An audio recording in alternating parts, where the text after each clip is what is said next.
Bem-vindo ao Brainstorming, o sambódromo das ideias, onde a criatividade desfila sem pudor e os temas são mais imprevisíveis do que a meteorologia no Carnaval de Torres Vedras. De resto, o único sítio onde um homem de bigode vestido de Marilyn Monroe não choca ninguém. É tempo de serpentinas, confetis e de ver meninas das escolas de samba a desfilar em trajes mínimos num frio que nem os pinguins ousam desafiar. Tudo em cursos que prometem fazer troça da atualidade nacional e internacional. Uma tradição mais antiga do que um ministro ou um gestor a dizer que não tem conhecimento ou memória de uma determinada situação. Por aqui, damos destaque ao nosso convidado de hoje, Mário Carneiro, diretor-geral da Fundação GDA, numa conversa em que percebemos que se os artistas são os verdadeiros reis da festa, então podemos afirmar que a Fundação GDA é quem garante que eles não acabam a tocar pandeireta na berma da estrada sem conhecimento nenhum. Nas notícias da semana, temos uma estrela pop em modo anos 90 num jogo de bilhar, um dinossauro a despedir-se emocionadamente de um humano e um supermercado que decidiu cobrar pela entrada nas suas lojas, porque, pelos vistos, pagar para comprar coisas já não era suficiente. Preparado? Então, vamos a isto. Come here, sexy little thing. Snap a picture, bring it on. Abrimos este curso com a rainha da pop. Beyoncé está de volta ao universo Levi's para a parte 2 do que parece ser uma saga publicitária. Assinado pela TBWA, Chiat e DLA, o novo anúncio recria um clássico dos anos 90, em que Queen Bee enfrenta Timothy Olyphant num jogo de bilhar. O filme foi realizado por Melina Matsoukas. A produção ficou a cargo de La Revolution e da Pretty Bird. A fotografia é de Mason Poole. Beyoncé diz que esta campanha celebra a graça e o poder e nós aceitamos. Tal como se um dia a Beyoncé disser que o Carnaval de Ovar é mais animado do que o de Salvador, nós também acreditamos. Acreditamos em tudo o que vem da Beyoncé, não é?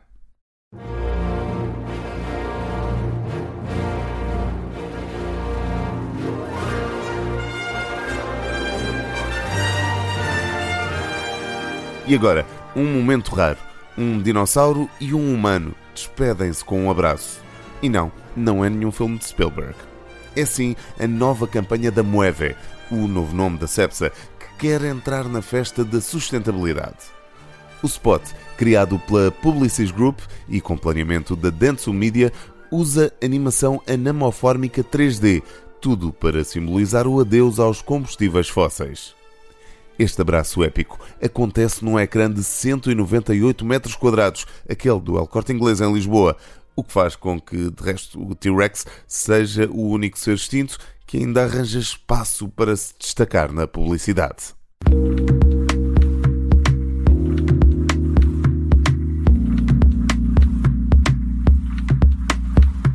Nesta edição do Brainstorming temos o prazer de conversar com Mário Carneiro, é diretor-geral da Fundação GDA. Mário, muito bem-vindo aqui ao Brainstorming. Parabéns também pelo apoio dado aos artistas portugueses. Começo por lhe perguntar, desde já, qual é que é a missão da Fundação GDA e de que forma é que tem vindo a apoiar os artistas portugueses, que é esta a missão fundamental, não é? Em primeiro lugar, bom dia e muito obrigado pelo convite. Um gosto. É sempre um prazer poder falar de um trabalho que nós consideramos tão importante. Sim. E, como dizia, muito importante sobretudo para os artistas.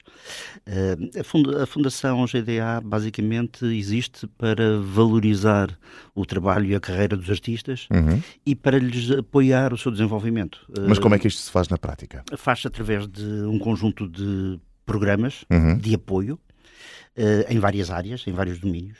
No domínio da criação, no domínio da formação e no domínio social. Okay. E, portanto, a missão, no fundo, é apoiar o desenvolvimento dos artistas intérpretes, porque a Fundação trabalha, sobretudo, para os artistas intérpretes, sobretudo, exclusivamente. Claro. A sua missão estatutária, que lhe é conferida pela sua instituidora, que são os artistas intérpretes, são os atores, bailarinos e músicos.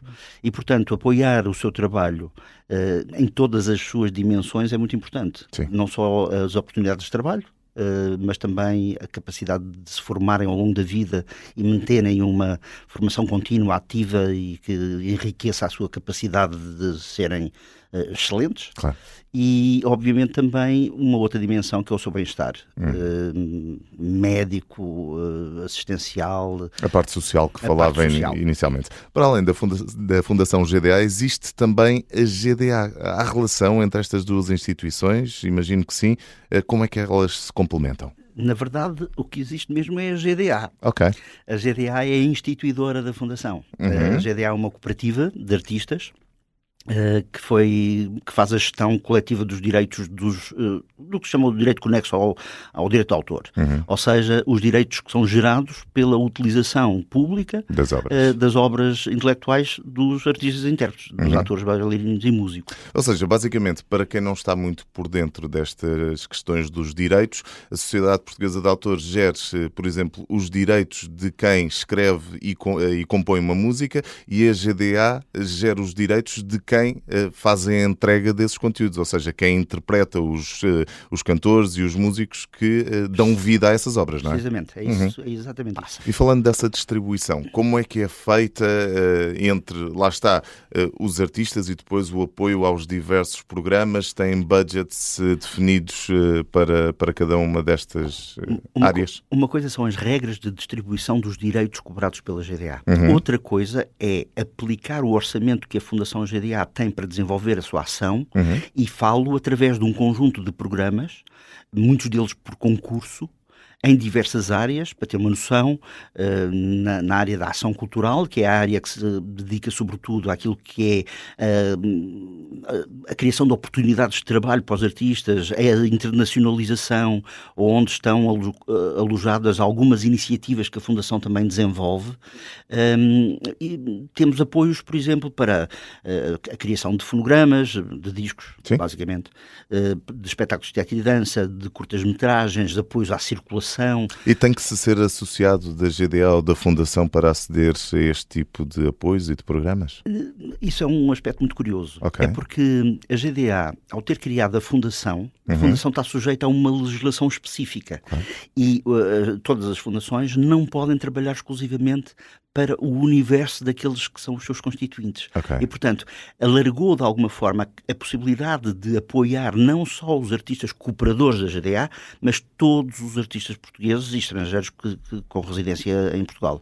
Portanto, há aqui um incentivo, por um lado, também para ser cooperador da GDA, mas, por outro lado, também aqui uma abertura a toda a sociedade criativa e artística, também através do braço da Fundação GDA.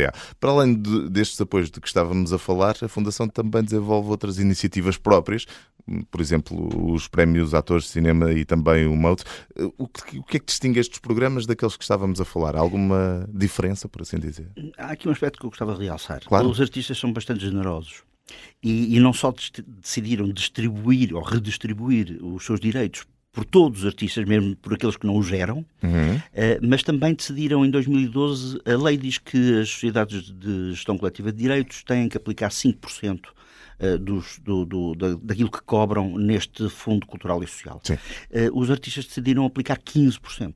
Okay. Portanto, 15% do bolo cobrado que é gerado pelos próprios artistas reverte de novo para os artistas. É um género de ir além da troika, mas em bom. É uma forma de contrariar aquilo que é a noção típica das pessoas, que é os artistas são um subsídio dependentes. Okay. Neste caso, todas as atividades da Fundação são feitas com o dinheiro gerado pelos próprios artistas. Portanto, praticamente autossubsidiadas. São autossubsidiadas, desse ponto de vista, claro. Já aqui falámos também acerca da formação e das bolsas de formação contínua. Conseguem perceber que impacto é que tem na carreira dos artistas? De que forma é que os artistas aproveitam estas bolsas de formação para levarem a sua arte um bocadinho mais além? Nós iniciámos um programa que é um programa de apoio à formação internacional há 2 anos e meio. Posso lhe dizer que em 2024 tivemos 71 artistas apoiados que frequentaram ações de diverso tipo em 20 países, dos quais 32 foram da música, 23 da dança e 16 do teatro. Portanto, há aqui um esforço que se enquadra numa política de apoio à internacionalização dos artistas portugueses e que inclui esta dimensão da formação. Okay. O que nós podemos verificar não é tanto individualmente qual é o sucesso ou insucesso de cada programa, mas é perceber que no conjunto de programas que se dirigem ao apoio à internacionalização, aquilo que nós conseguimos detectar é que há cada vez uma maior procura daquilo que é o produto cultural, se quisermos chamar assim, português. Há cada vez mais, sobretudo na área da música, mas também na área da dança e do teatro. Mas na área da música isso é muito notório, que nos últimos anos tem havido um crescimento exponencial da apresentação de bandas e músicos portugueses em todo o mundo. E isso é certamente fruto de programas como este, ou programas como aquele que nós temos de apoio à participação de bandas em festivais de showcase internacionais. Ou seja, não é só o que esses artistas vão aprender lá fora, é também a importância de levar o nome, a arte portuguesa, além fronteiras. Claro, é o contacto internacional que pode gerar relações positivas, que são relações que favorecem aquilo que é não só o desenvolvimento do próprio trabalho, mas também das oportunidades de trabalho. 2025, já cá estamos. O que é que há a destacar ao longo deste ano e que os artistas podem contar com a Fundação GDA para este ano de 2025 que já estamos a viver? Para já vão contar com a abertura dos programas de apoio que são tradicionais e que são habituais e que são feitos todos os anos no mesmo período. E qual é que será esse período? Só para os artistas que nos ouvem estarem atentos? Cada programa abre, neste momento, por exemplo, está aberto o programa de apoio à circulação de espetáculos. Okay. A seguir vai abrir, agora em março, vai abrir o programa de apoio à edição fonográfica. Depois abre o programa... E esses programas são publicitados através das vossas redes sociais, do vosso site? Do nosso site, das redes sociais e por vezes também através de canais próprios de comunicação que a Fundação utiliza. E para ter uma dimensão daquilo que estamos a falar, só no corrente ano, nestes programas de apoio por concurso, que são 4, a Fundação vai gastar sensivelmente 1.500.000 euros. Só nestes 4 programas. Lá está, com esse autofinanciamento por parte dos artistas, sem recorrer a fundos do Estado, a subsídio ou dependências de que tanto se fala, nada disso. Nenhuma dessas possibilidades que também existem. Claro, exatamente, e que são legítimas e que são importantes. Mas a Fundação trabalha, de facto, só com estes recursos e apesar de tudo, tem havido a possibilidade de fazer crescer o orçamento de forma a prestar um serviço cada vez mais poderoso. E, portanto, neste momento a Fundação tem só, como vê, só nesta pequena dimensão dos 4 concursos, entre as 60 ações, programas, etc., que fazemos, de aplicar uma verba que é muito significativa. Nós temos... praticamente todos os anos há alguma coisa a acontecer.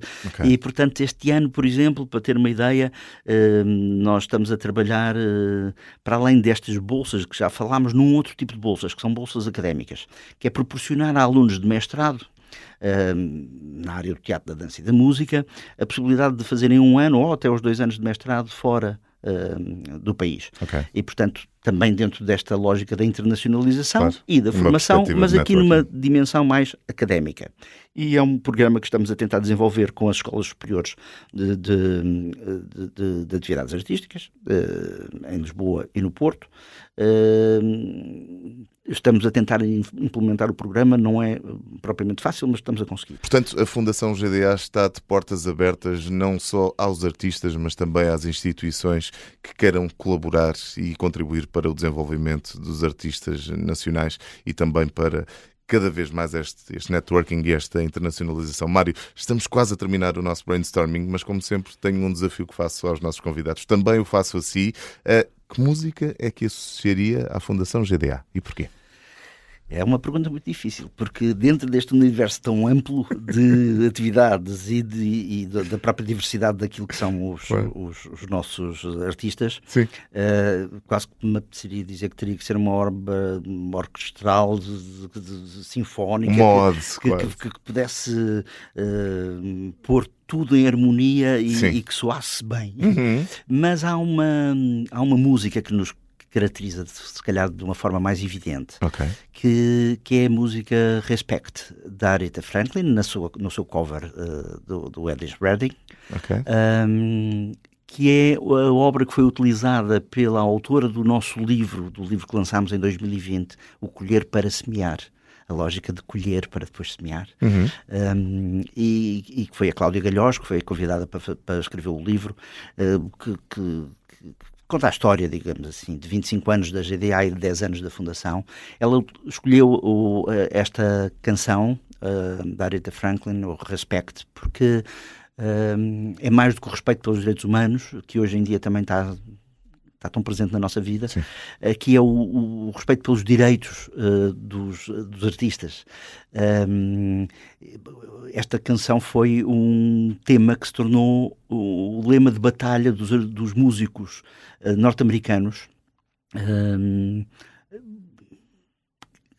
pelo direito de receberem royalties pela utilização das suas músicas. Claro. E, portanto, acho que é uma música que pode realmente definir muito bem aquilo que é o trabalho da GDA e da Fundação.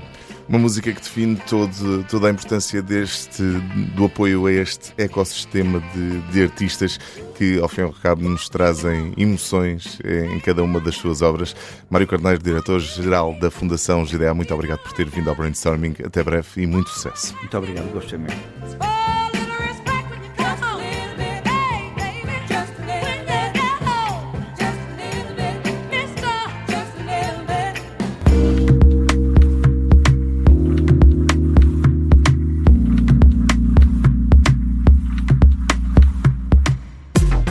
Para fechar este brainstorming, uma notícia que mais parece uma história de um grupo de matrafonas de Torres Vedras. O Aldi do Reino Unido decidiu cobrar pela entrada numa das suas lojas. Sim, ouviu bem, agora é preciso pagar para ir às compras. O conceito Shop & Go, em fase de testes, obriga os clientes a desembolsar 10 libras para entrar, à volta de 12 euros, sendo que o valor depois é descontado nas compras. Para já, o Aldi Portugal diz que não tem nada a ver com isto, porque pertence a um grupo diferente. E isto faz sentido. É tal como aquela situação em que ninguém quer ser confundido com aquele primo afastado que toma más decisões na altura de escolher uma máscara para o baile de carnaval. E assim, termina mais um brainstorming entre samba, sátira, calças de ganga e dinossauros sentimentais. O mundo vai continuar a girar e, no entrudo, toda a gente em Portugal vai dançar, mesmo que seja só para aquecer. Para a semana, há outros carnavais criativos para descobrir, numa nova edição do Brainstorming. Terça-feira, depois das 13h30 da tarde na Rádio Observador e sempre disponível no site do Observador e em todas e mais algumas plataformas de podcast. Por lá, subscreva-nos, ouça-nos, like-nos e partilhe-nos. Com a ajuda à produção da Inês Neto e a sonoplastia do Bernardo Almeida, eu sou o Hugo Silva e até à próxima edição. Lembre-se, na publicidade, tal como no carnaval, a imaginação e a originalidade fazem sempre a diferença.